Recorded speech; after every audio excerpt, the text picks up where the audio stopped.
চোখের জলে বিদায় দিলাম রাহুল দাদারে।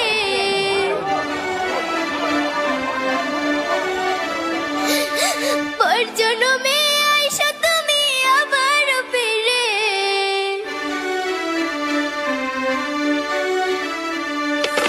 কেঁদে কেঁদে বিদায় দিলাম রাহুল দাদারে।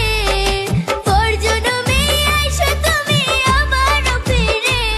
আমি তোমার সুখের ব্যথার জোয়ারে বুকে রাখবো, আমি তোমারই থাকবো, তোমার অপেক্ষা করবো। আমি তোমারই থাকবো, তোমার অপেক্ষা